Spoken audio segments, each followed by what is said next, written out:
j'espère que vous allez bien, que vous profitez bien avec vos proches, votre famille, de ces fêtes de fin d'année. Voilà, donc là, eh bien, c'est le moment de vous faire les favoris de l'année 2015. J'adore parce que c'est vraiment l'occasion de faire un bilan. Alors comme j'ai énormément de choses à vous montrer, j'ai décidé de vous faire 3 vidéos. Donc dans cette vidéo, je vous parlerai de mes favoris en maquillage, entre parenthèses maquillage bio bien sûr. Ensuite il y aura 2 autres vidéos, donc plutôt les produits pour le corps, pour les cheveux, les parfums, et une autre vidéo qui sera consacrée uniquement à mes soins visage, sachant que là j'ai énormément de choses à vous montrer.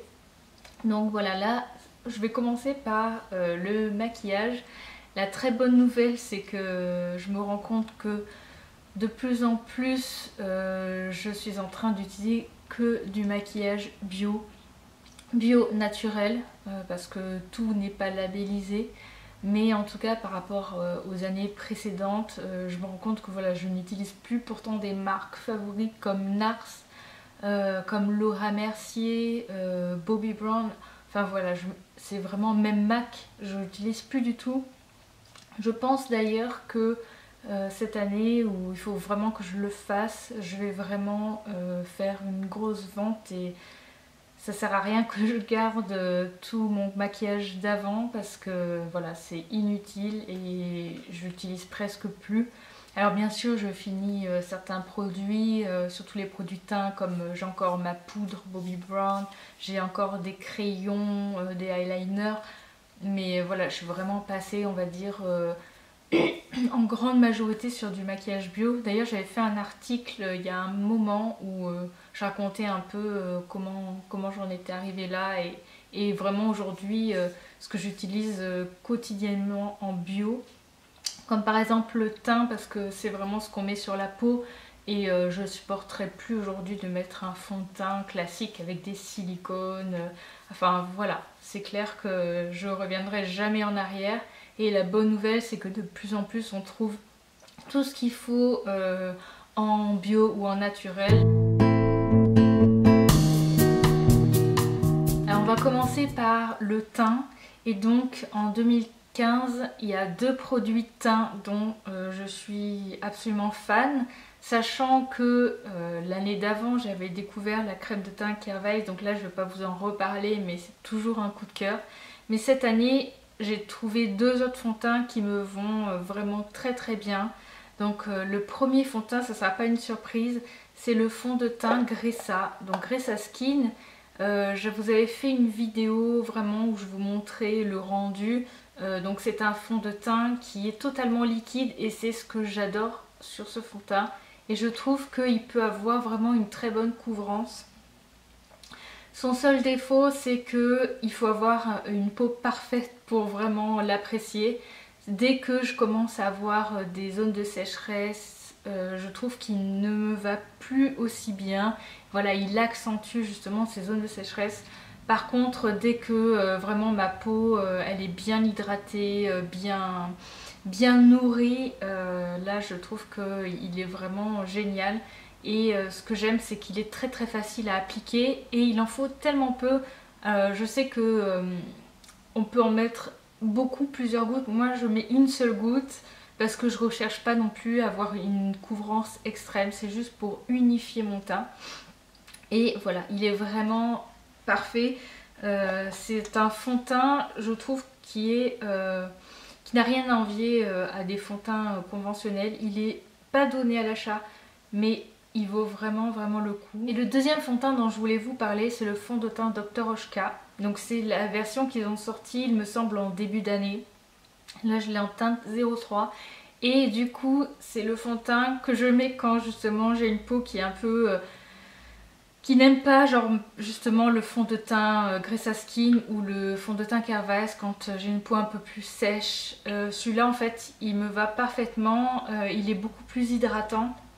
Ils se font très bien sur la peau et voilà, il a une couvrance très légère, il se voit pas, il est très facile à appliquer au doigt et voilà, en plus lui il est vraiment certifié bio, donc j'adore Dr. Oshka et je trouve que ce fond de teint il est vraiment très très bien réussi.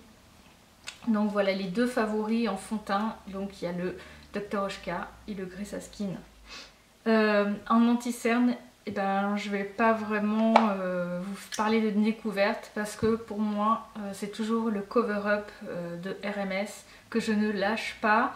Ça va faire bien 1 an et demi que je l'ai et je suis étonnée parce que en fait c'est un produit normalement qui se conserve 12 mois et il n'a pas tourné. Je trouve que la matière est toujours bien, il ne me fait pas de réaction particulière, donc du coup je continue à l'utiliser.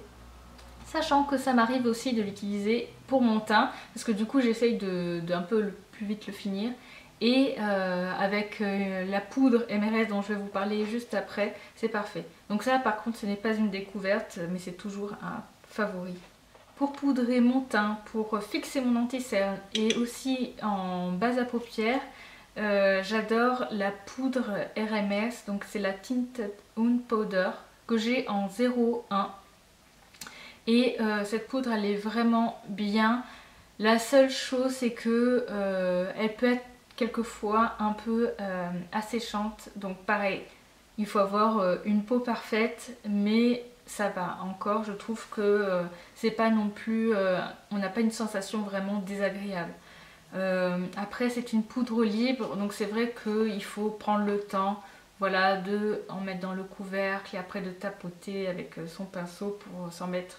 Donc c'est un peu moins pratique qu'une poudre compacte, mais je trouve que cette poudre elle est vraiment très très bien. Elle ne fait pas plate sur la peau, elle est très légère, elle fait un effet un peu velouté et voilà. J'ai jamais essayé la poudre la classique.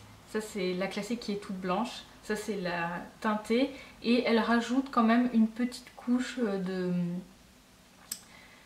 de couvrance, ce qui est très bien finalement avec les fonds de teint que j'utilise, qui ont une couvrance quand même assez légère. Pour le teint, je vais vous parler d'un produit que avant j'utilisais très peu et depuis que je l'ai acheté, je trouve que c'est un produit finalement qu'il faut avoir. Donc c'est le Living Luminizer de chez RMS Beauty. Donc voilà, ça se présente comme ça. J'avais arrêté d'utiliser des enlumineurs, mais depuis que j'ai cette petite merveille, il est tellement facile à utiliser. Donc je vais vous montrer, je sais pas si on voit, voilà. Et en fait, je l'utilise donc soit sur le haut des joues et surtout au coin des yeux. Comme c'est assez sombre, surtout au niveau du creux, là ça apporte une petite touche de lumière qui est parfaite. Et maintenant pour les joues, donc là je n'ai pas une découverte 2015, mais j'ai deux découvertes 2014, donc ce n'est pas nouveau. Mais j'ai continué par contre, notamment chez Kervice, à acheter du coup des blushs, sans surprise. Donc en fait en 2014, c'est là où j'ai découvert la première fois les fards à joues Kervice. Donc ça c'était le Desert Glow. Et en 2015, j'ai continué à acheter ces fameux blushs. Donc là j'ai le Blossoming et ici j'ai le Lovely, je crois. Je vous préciserai la chose. Alors je vais vous faire des swatchs pour vous donner une idée. Donc voici les trois blushs, donc fard crème. Donc ça c'est Lovely, ça c'est Blossoming et ça c'est Desert Glow. Donc voilà ce que ça donne. Là en ce moment là je porte le Desert Glow que franchement c'est mon préféré hein. Et en fait je trouve qu'il est hyper naturel et j'arrête pas de le porter. Le Blossoming ici donne vraiment un teint frais, enfin voilà, il se marie un peu avec tout. Et le dernier, donc le Lovely, il faut un peu plus le marier avec son rouge à lèvres ou ce qu'on porte à côté. Il est moins passe-partout mais il est aussi très très joli. Ce que j'adore c'est qu'ils sont hyper crémeux, ils sont très faciles à fondre dans les joues et finalement J'ai complètement arrêté, ou presque arrêté de porter mes blushs qui sont en format poudre, parce que je trouve que ce format il est vraiment super agréable sur les joues. Et justement quand on a une peau qui peut comme ça être parfois sèche, et ben c'est super agréable, ça fait pas de mal à la peau parce que la composition est superbe. Donc voilà, c'est vraiment des fards à joues crème, c'est les meilleurs que j'ai pu tester.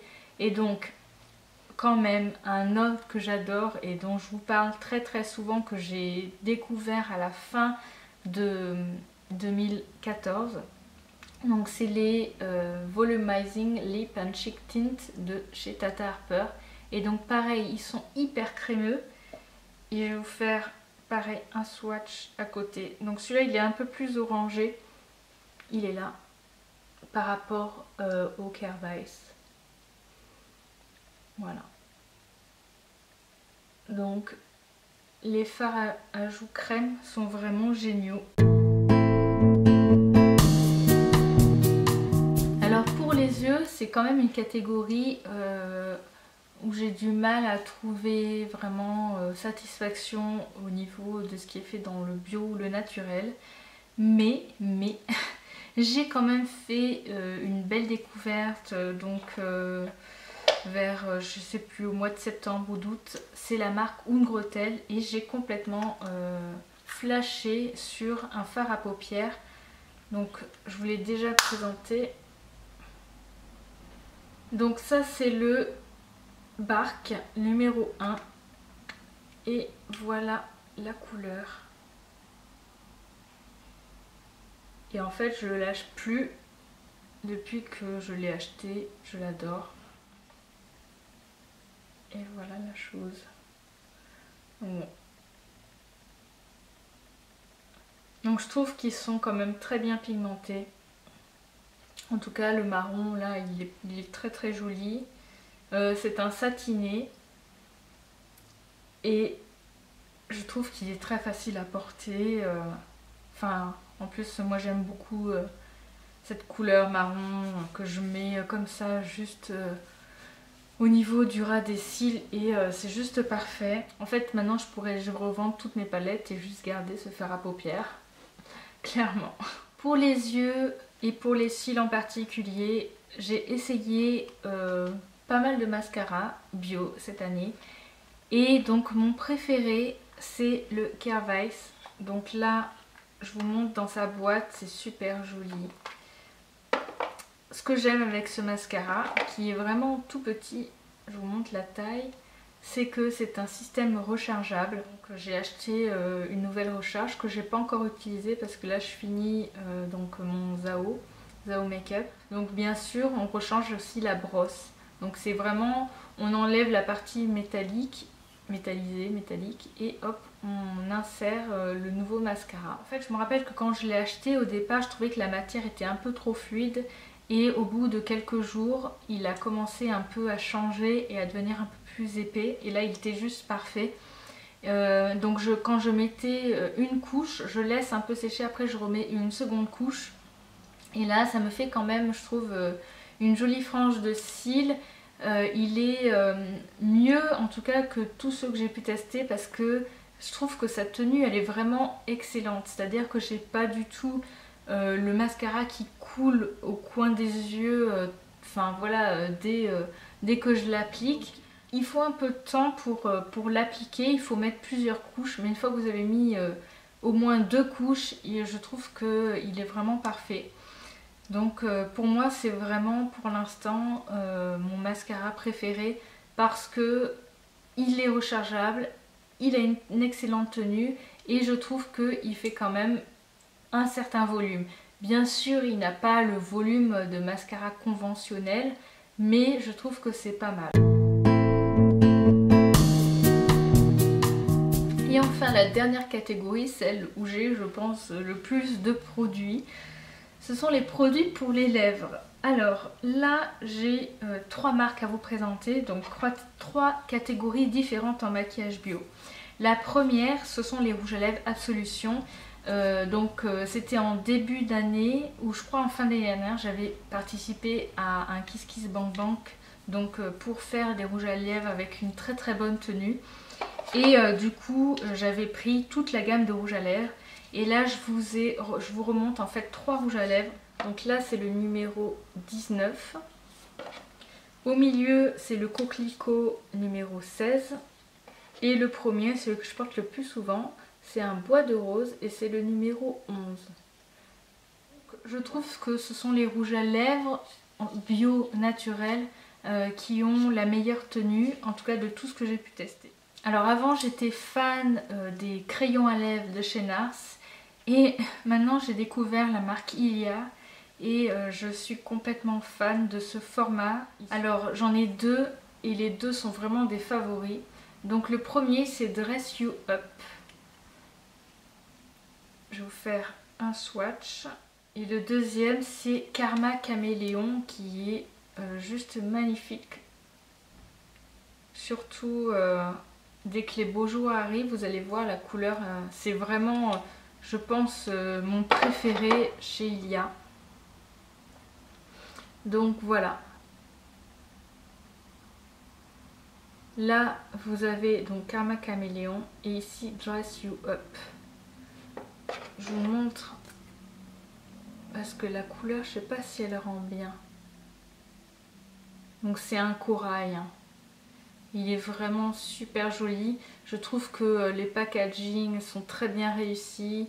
Donc c'est une mine qui ne se taille pas. Ça c'est génial, il suffit juste de tourner. Et voilà, c'est dans une catégorie un peu plus légère sur les lèvres, un peu plus naturelle. Quand vous n'avez pas envie de porter un rouge à lèvres, vous voulez quelque chose finalement qui vous hydrate et qui soit très discret. Alors ça c'est le Nobody's Baby, c'est un baume teinté en fait, que j'avais acheté sur Ecocentric et que j'avais eu à moins 25%. Alors pareil, je vais vous faire un swatch.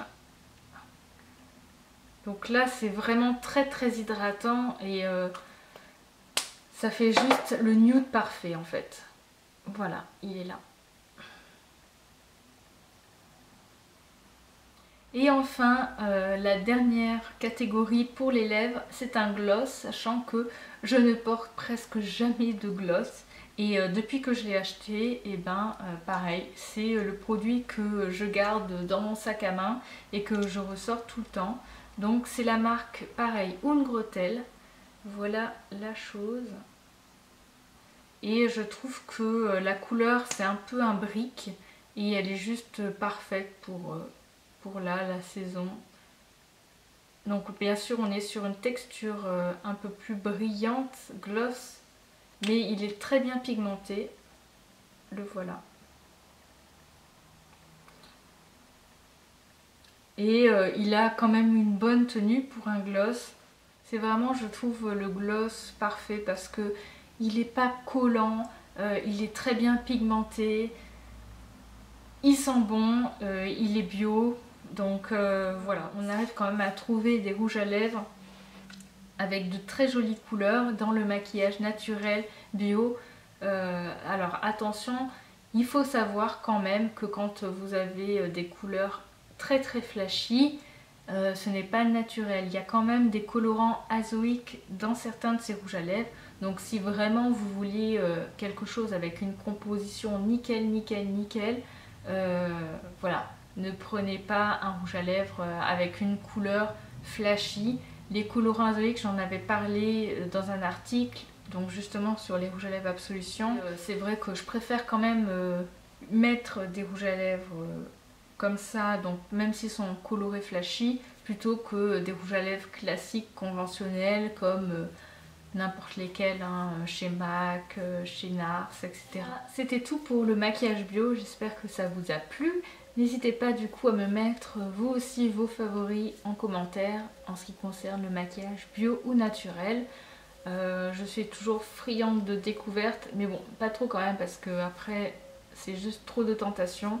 Je vous tiendrai au courant si ça vous intéresse, si vous ne consommez pas que du maquillage bio, vous êtes intéressé par des ventes, donc j'ai pas mal de choses à vendre, donc voilà. Je vous tiens informé de ça, soit sur Facebook ou Instagram. Et on se retrouve très bientôt pour du coup ma vidéo pour les soins du corps et les soins du visage. Je vous fais de très très gros bisous et je vous dis à la prochaine. Ciao!